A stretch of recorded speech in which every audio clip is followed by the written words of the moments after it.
All righty, folks. Welcome to an 8 o'clock episode. It's Monday, President's Day. Hopefully, everybody had a great day. It was a long weekend for a lot of people, but not everybody. And so, all that said, wanted to come in here. As you know, early voting starts tomorrow. And so, what we're trying to do here is just sort of, we're trying to be on the air at 8 o'clock every day between now and early voting. And I've got a couple of endeavors here. One of them is to get everybody to start calling people, share this thing. If you're There's 4 or 5 of you on Facebook. There's looks like 30 of you on Twitter, and another few folks over there on YouTube as well. Although they're throttling us down for a lot of different reasons. All that said, hit the share button. Let everybody know we're on. 8 o'clock every day. We're going to try to be here. If we're not, we may roll to 8:30 or 9, but I'll put the post out here that says that we're going to be here all throughout early voting. And what's the goal here? The goal here is to get grassroots folks to get out and vote. And why do we want to do that? Because we hear a lot of complaining about rhinos and establishment incumbents, people that voted to impeach Ken Paxton. I always tell folks that's your litmus test. If your representative voted to impeach Ken Paxton, then you probably need to replace that representative. They weren't listening to you when you told them that's not exactly what the priority is, while the border is still wide open. Lots of stuff going on in Texas, but the key piece here, November is important, but more vital than anything to make sure that Texas and DC go red in the House of Representatives up there in Congress, and of course out here in Austin, is we've got to not let the rhinos win in the primaries. And so what are we going to do? We've got to get out, and it's not enough for you just go vote.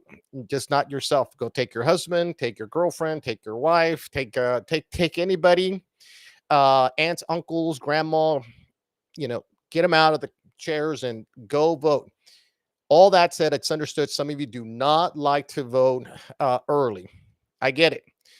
But on Tuesday, March the 5th, the final date, make sure you take a couple of hours off of work. I know everybody works. A lot of folks try to make ends meet, and you've got to get out there and vote. And why? Because this is what I've been saying for a long time, and why we've decided to try to be on the podcast here every day at 8 o'clock. A few things are going to happen. One, I already said, we're going to try to push grassroots and just remind everybody, look, go vote. I'm going to say it about 100 times today, but grab somebody else and go vote with you, or take them, do whatever you need to do, get them to vote. And of course, but we want to highlight the fact you got to stop whining. I mean, we got to stop whining and start voting these clowns out. And so we've decided that we're going to do our part by being out here every day. The second thing we're going to do is my trusty technician, Linda Ruski, who is high fiving. Can you hear me, Linda?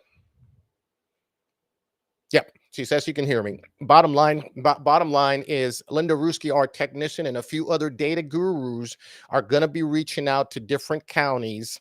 We're out here in Medina County. A lot of stuff happening here, as there is a lot of stuff happening up in Wilkinson and up in Travis, Burnett, all the way up to just every county seems to be a battle zone for literally keeping Texas red. So our goal here is we're going to reach out to a few counties that are critical to what's happening throughout the districts, and hopefully we can get you updates. Some data is going to be popping out here, so you can see how the early voting turnout is happening. And it's understood a lot of you do not like to early vote, but we'll present all those and make sure you get out to vote March the 5th. So our goal tonight was just simply to get out here for a few minutes and let you know the rest of the week, 8 o'clock. Pop the old brewski, get your little milk, maybe some coffee. You green tea drinkers, grab your tea with a lot of honey. And I know some of you have a little tea with your honey. And pop, yourselves back there in the recliner and put the phone on. 8 o'clock, pop in here. We're going to be here doing our best to just give you some updates. I'm hoping we can get a few county chairmen or chairwomen or chairperson to be out here and giving us update. Few races we're watching. We're watching the Dan Crenshaw, Jameson Ellison out there in Houston. We're watching Bianca Gracia against Briscoe Kane. If you remember, Briscoe Kane is the lieutenant to Dade Phelan, who is in trouble. We're watching that one as well. Covey and Phelan out in East Texas is going to be a good one. Our very own Murstache here, Andrew Murr, trader representative who sold us out. He's left the building, but we're watching the West Verdell and Hatch Smith. That's heated up, folks. I mean, big time. We've got two individuals, one who's never voted in the Republican Party, that's Hatch Smith, West Verdell, who ran for Congress back in 2020, then ran against Murr in 2022. And now is running for the same position here in this district, House district, against a new entry. And of course, as is the case, the establishment isn't going to just let the seat go to a grassroots. So mailers are going out all throughout, not just here, all across West Texas, Amarillo, all the way up to the Dallas-Fort Worth area. The race that I'm really looking at, and because this affects Senator Ted Cruz, is also Roland Rodriguez and Colin Allred. Roland Rodriguez is out of San Antonio, folks, and he's a Democrat, state senator, running against Colin Allred out in Dallas-Fort Worth. And these two are vying for the position in the primary, Democrat primary. I don't really care who wins. What my point being here is we're watching this because they're one of those is going to surface and be the opponent for Ted Cruz in November. Now, that said, we got to get Senator Ted Cruz across the line. And then, of course, try to keep the Senate red as well with good, conservative, constitutional, good people like Ted Cruz. John Cornyn, not so much. He's not up for re-election, but if he was, I'd be booing him out of the great state of Texas, too. He's been horrible in the last few days, as he's been horrible for the last few years. And so we've got to get that guy out when we get a chance. But I don't think he's up for re-election until 2 more years. So for now, Colin Allred and Roland Rodriguez on the Democrat side. And this is a key race. Let me tell you why. Because right here in Senate District or Congressional District 23 and a few other races where typically Democrats come over and put the incumbent Republican, usually a very liberal, moderate, in this case, Tony Gonzalez is a Democrat. They go into the primaries that really, in the case of Congressional District 23, there are really no names running as Democrats on the Democrat side. That's not to say they're not doing their thing to try to win. My point being is there's not like a Gina Jones Ortiz like there was a few years back against Will Hurd and then Tony Gonzalez back in 2022. So what's happening between the Allred and Roland Gutierrez race is it's forcing Democrats to stay in their primaries. So you have a chance. This is my point. You have a chance to get the establishment rhinos out of here. Congressional District 23 is but one example where you can clean the clock out on a guy who's literally is a Democrat, still pretending with a bunch of mailers for you to think that he's somewhat of a conservative. Got some great candidates in there. I think I've invited them if they want to come on board. There's no all full disclosure here. We've endorsed Frank Lopez Jr. He's a former campaign manager for my race back in 2020. He ran in 2022 against Tony and is doing it again here in 2024. And that's not to say that some of the other three, I think there's 3 or 4 other candidates in there. Solid, good people. I've met all of them. For us, ultimately, is anybody but Tony. But if we believe Frank Lopez is the guy. In the West Verdell and Hatch Smith, I've already said West Verdell is the way to go. If you move up the line, we've got Michelle. I think it's Michelle Evans up in Wilkinson running for GOP chair.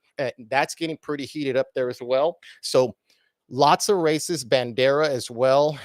Butch. Oh my God, I forgot his last name. But Bandera, he's a former GOP county chair. Left for a little bit, has come back to try to get his post back. So a lot of things are happening just in and around San Antonio. We're going to try to get out to Houston, Dallas, Fort Worth with some updates, but viably so. The core of our conversation is going to be around Senate District SD24, the Texas version. There's nobody running in there. Pete Flores, the senator, but all those counties west of Travis, San Antonio and the hill country down here to Medina, Atascosa, all the way into West Texas. We're going to have lots of conversations about what's happening in that area. And the reason we're saying that, because listen closely to what I said. Everything that is not Austin or San Antonio, but left. So if you're traveling up 281 from San Antonio, you're going through Johnson City, you're going up to the Marble Falls, which is up in Burnett and Burnett County, and then you keep going up the road all the way up into Wilkinson and Coriel. Amber, I hope you're online. I owe you a phone call. Wonderful people up there.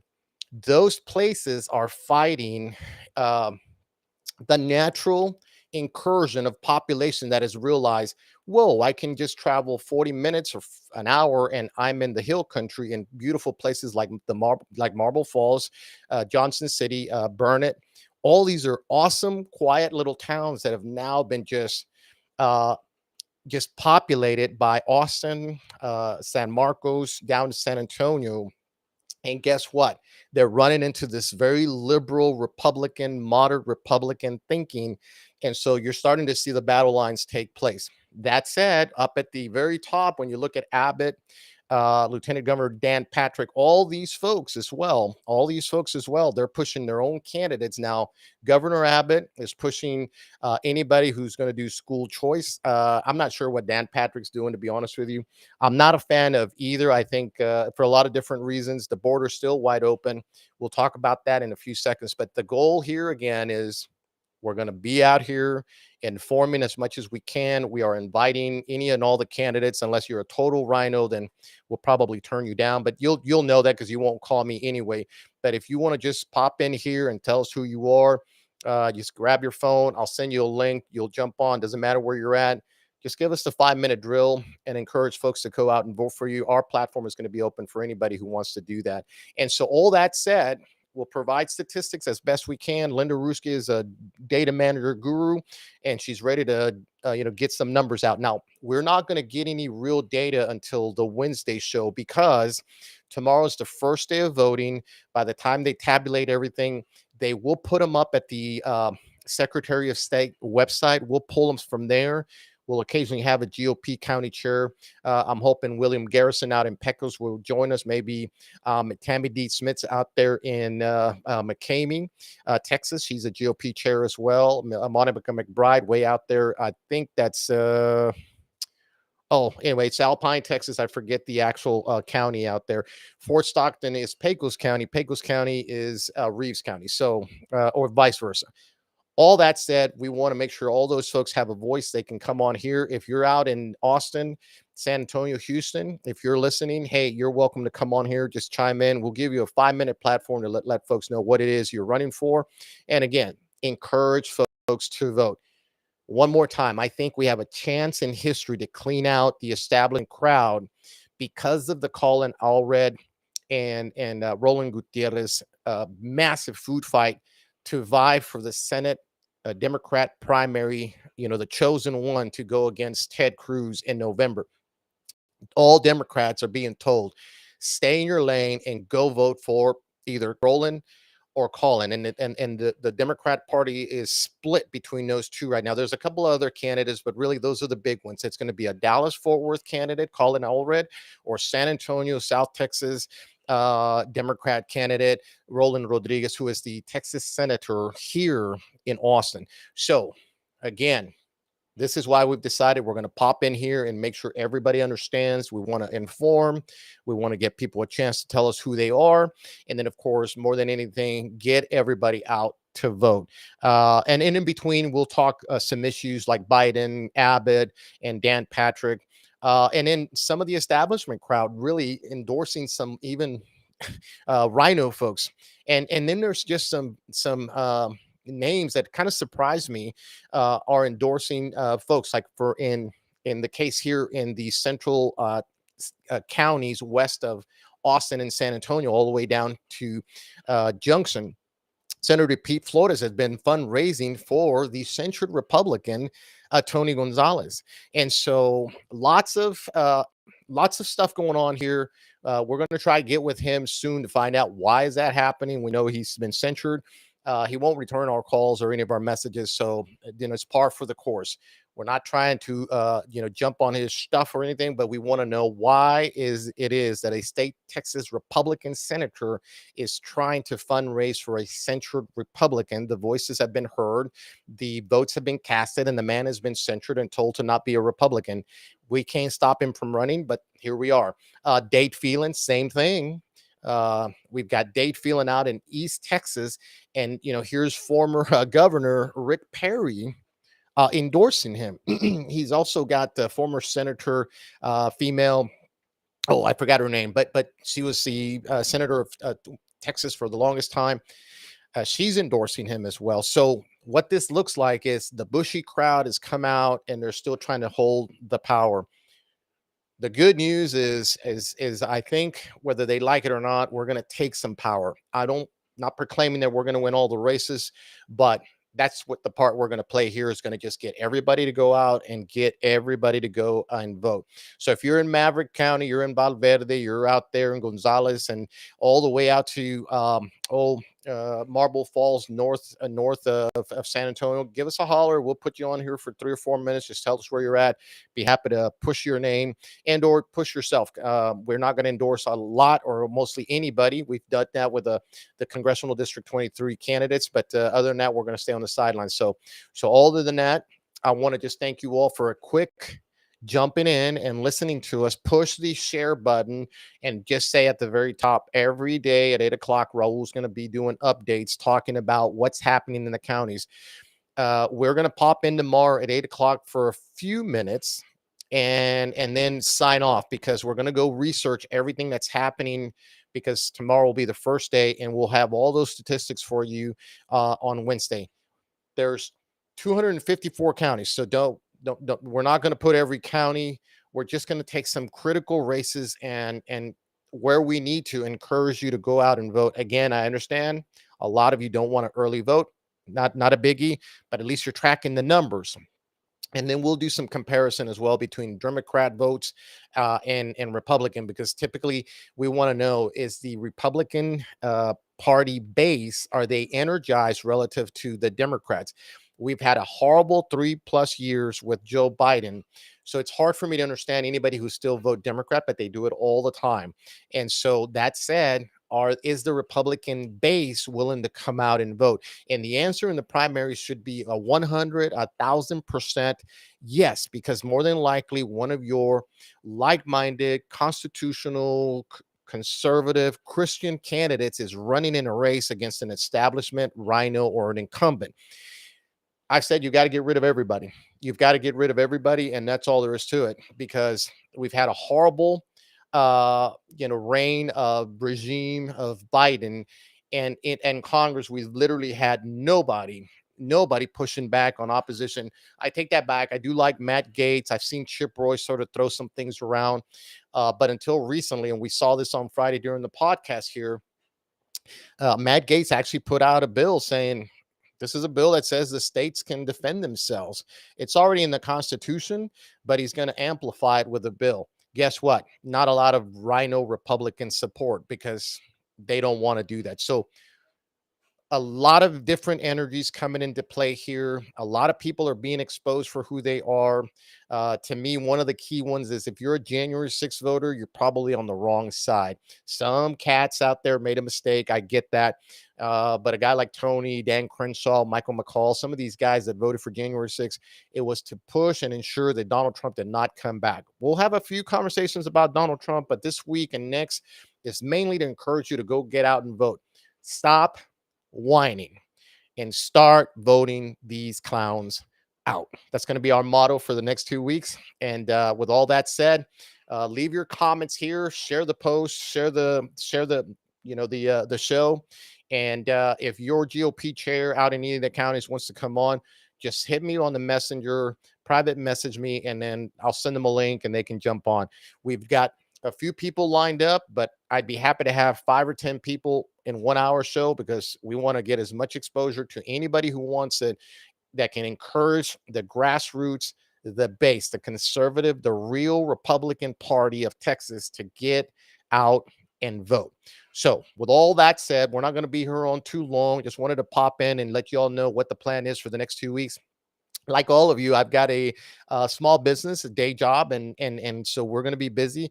So if we're rolling a little bit late, it's just because one of our tractors got stuck somewhere. Not usually the case, but if it happens, just bear with us. Nothing, all the polls close, I think, at 7 o'clock. So that'll give us time to get the night before voting data, and maybe even some of the data for that current date. Linda Ruska is going to be really, really busy, and so am I, trying to provide as much information as we can. If there is a specific race you want us to evaluate or analyze, let us know. Send us a message, and we'll do that as well. Other than that, we're going to have some fun here, but the ultimate goal is to get everybody out to vote. And I'm going to say this one last time because we're going to do this every day toward the end. It is time for Christians to come out and vote the Bible, because this is when you do it in the primaries. Because if your Rhino Republican beats your Christian conservative constitutional grassroots candidate because you failed to vote, you cannot whine about it in November. It's your fault. So, because every vote counts, folks, you're looking at a guy who lost by 7 votes in the middle of the night when we ran against Tony Gonzalez. So I know what I'm talking about. Every vote is going to matter. So we're not running for anything, but we're going to do our due diligence to encourage all of you to get out there and vote.